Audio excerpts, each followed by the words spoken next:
আজকে বানিয়ে নেব ডালের ফুলুরি দিয়ে কুমড়ো শাকের তরকারি। এটা সম্পূর্ণ নিরামিষ রেসিপি। নিরামিষের দিন এই তরকারিটা থাকলে আর কিছুই লাগবে না, শুধু এটা দিয়েই ভাত খাওয়া হয়ে যাবে। কুমড়ো শাক নিয়েছি, কুমড়ো শাকটাকে কেটে নেব, ছোট ছোট টুকরো করে ডাঁটাগুলো কেটে নেব। কুমড়ো শাক তো আপনারা বানিয়ে খেয়ে থাকেন, কিন্তু এইভাবে একবার বানিয়ে খেয়ে দেখবেন, এর স্বাদ ভুলতে পারবেন না। পাতাগুলোও নিয়ে নেব, ওর সাথে ঝিঙেও দেব। ঝিঙেগুলোকে কেটে নেব, ঝিঙের খোসা ছাড়িয়ে নেব। তারপর টুকরো টুকরো করে ঝিঙেগুলোকে কেটে নেব। ঝিঙে কেটে নিয়েছি, ওর মধ্যে কয়েকটা আলুও দেব। আলুগুলোকে সরু সরু করে লম্বা লম্বা করে কেটে নিয়েছি। এখন সবজিগুলোকে ভালো করে জল দিয়ে ধুয়ে নেব। জল দিয়ে ধুয়ে নিয়েছি, এখন রেখে দেব।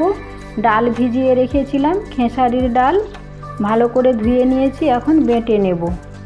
এইভাবে বেটে নিয়েছি। ডাল বাটার মধ্যে লবণ দেব,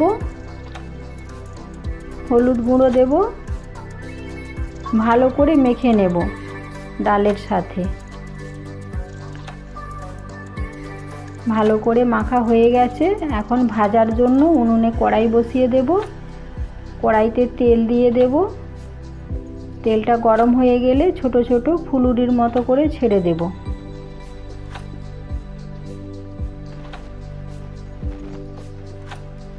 তেলের মধ্যে ছেড়ে দিয়েছি। ভালো করে উল্টে পাল্টে একটু লাল লাল করে ভেজে নেব। খেসারির ডালের ফুলুরি করলে খুব সুন্দর লাগে খেতে। একটু মুচমুচে করে ভেজে নেব। এগুলো এমনিও খেতে খুব সুন্দর লাগে, তারপর তো কুমড়ো শাকে দিলে এর তো স্বাদ ভোলার মতো নয়। ভাজা হয়ে গেছে, এখন তুলে নেব। কড়াইতে তেল রয়েছে, ওর মধ্যেই সবজিগুলো দিয়ে দেব। তেলের সাথে সবজিগুলো ভালো করে নেড়ে নেব। এখন ঢেকে দেব কিছুক্ষণের জন্য।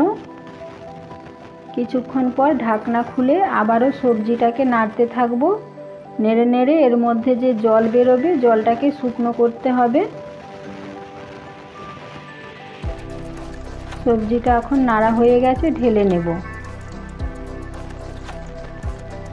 আবারও কড়াই বসিয়ে দেব উনুনে।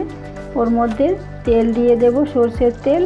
তেল গরম হয়ে গেলে ওর মধ্যে তেজপাতা দিয়ে দেব, 5 ফোড়ন দেব, শুকনো লঙ্কা দেব, আর সর্ষে বাটা দেব 1 চামচ। বাটিতে সর্ষে বাটা একটু রয়েছে, দিয়ে দেব। হলুদ গুঁড়ো দেব, লঙ্কার গুঁড়ো দেব। মশলাটাকে তেলের সাথে ভালো করে নেড়ে নেব। তেলের সাথে নেড়ে নিয়েছি, সামান্য একটু জল দেব। জল দিয়ে আবারও মশলাটাকে নেড়ে নেব। মশলা থেকে তেল ছেড়ে আসলে তখন ভেজে রাখা সবজিগুলো মশলার মধ্যে দিয়ে দেব। মশলার মধ্যে দিয়ে সবজিগুলোকে আবারও নাড়ব। লবণ দেব। ভালো করে মশলার সাথে সবজিগুলো নেড়ে ওর মধ্যে জল দিয়ে দেব।